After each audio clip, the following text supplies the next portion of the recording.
Welcome to the Far and Beyond podcast, hosted by the Contracts and Fiscal Law Department at the Judge Advocate General's Legal Center and School. The podcast where we navigate the ever-shifting landscape of federal procurement and fiscal law. I'm Major Ellie Sewell. And I'm Major Jason Floyd. Together, we're your co-hosts. And today, we're going to dive into the revolutionary FAR Overhaul, or RFO. Specifically, we're tackling FAR Part 7, Acquisition Planning. Now, Ellie, I've been using the old FAR Part 7 for years. Tell me, please, that I do not have to relearn everything. Well, Jason, you don't have to relearn the purpose of planning, but the structure has definitely evolved. The big thing here is strategic evolution. The RFO is moving away from prescriptive check-the-box lists and shifting toward a more agile, dynamic planning process. Dynamic sounds like code for I don't know exactly where to find my checklist. For instance, I'm looking at the new subpart 7.1 in section 7.105, the contents of written acquisition plans, and now it just says reserved. That is the biggest structural change. Section 7.105 was removed from the regulatory text and moved to non-regulatory resources like the FAR Companion Guide and practitioner albums. The idea is to keep the FAR itself focused on high-level policies and procedures while moving those best practices lists and innovation techniques to the companion. So remind me, if it's in the companion, is it binding upon me and the KO? So not really. The companion contains best practices, like using oral acquisition plans for simpler buys or developing a needs statement to align with organizational goals. However, the FAR itself still mandates that agencies perform planning for all acquisitions and establish their own procedures for when a written or oral plan is required. Notably, 7.102D still requires a written plan for cost reimbursement and other high-risk contracts. Well, that makes sense. So what about the stuff that just disappeared? I noticed subpart 7.3 is also now entirely reserved. Correct. Subpart 7.3, which covered contractor versus government performance, the old A76 competitions, has completely been deleted. Congress has had a statutory hold on those competitions since 2008, so the RFO team decided it was redundant and unnecessary to keep it in the active FAR. Along with that, provisions like 52.207-1-2 and -3 were also removed. Fantastic. That's a lot of house cleaning. What about section 7.204, which was responsibility of contracting officers? I used to use that for economic purchase quantities. That's another deletion, but for different reasons. The content of 7.204 was determined to be redundant because it's already covered in the solicitation provisions 52.207-4. Okay, so those are the major cuts. What about rewording things or changing language to make things more modern? Exactly. One of my favorite small changes is in section 7.108. They finally updated the terminology from telecommuting to teleworking. So I don't feel like it's, the Jetsons anymore. Yeah, that's right. That's right. It always felt like you were like jumping in the telephone wires. Star Trek, right? Beam me up, Scotty. That's right, yeah. Also, the very first section, the scope in 7.000A, was revised from just developing acquisition plans to acquisition planning and developing acquisition plans.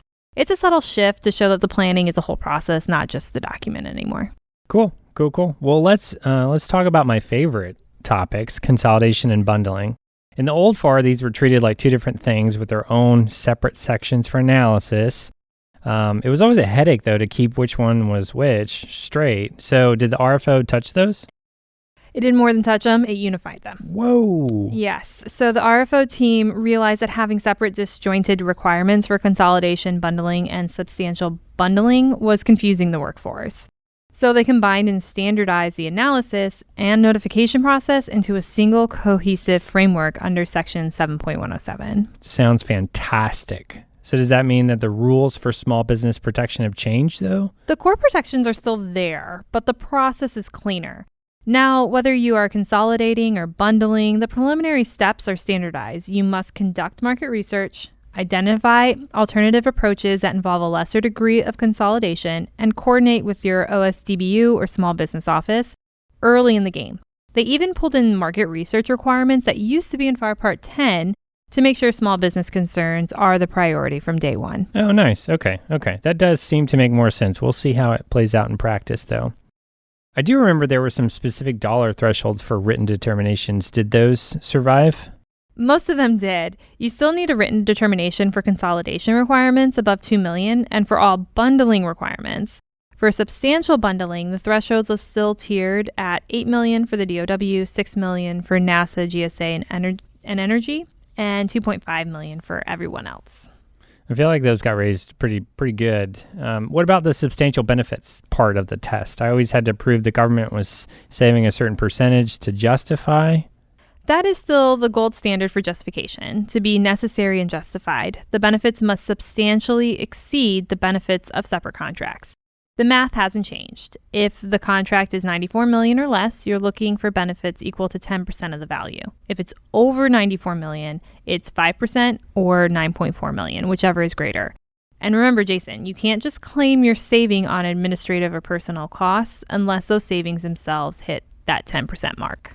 Good to know. So what about contractors, though? If I'm bundling a requirement that currently has small business incumbents, what do I owe to them? Transparency is huge in the RFO. You have to notify those small business incumbents at least 30 days before you even issue the solicitation.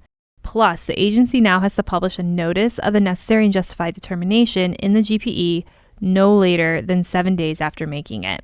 And here's the kicker for accountability. Agencies now have to post an annual list on their website of every consolidated or bundled requirement they awarded, along with the rationale. Oh man, okay. That's a big one. Yeah. It's about making the impact on small businesses clear and consistent across the board. Even the solicitation provision, 52.207-6, stayed exactly the same to keep things simple. Speaking of simplicity, are there any clauses that I don't have to worry about changing? A few big ones were retained with no changes to their text. So 52.207-4, economic purchase quantity, -5, option to purchase equipment, and then -6 regarding small business teaming. Cool. Well, what's going on with the DFARS? I saw a new class deviation memo for Part 207. Yeah, so for the DOW side, they've leaned into using the PGI, or Procedures, Guidance, and Information, more. Section 207.104B now specifically tells planners to follow the procedures at PGI 207.104. What about written plans? Do we still have specific dollar thresholds for those listed in the DFARS? Yes.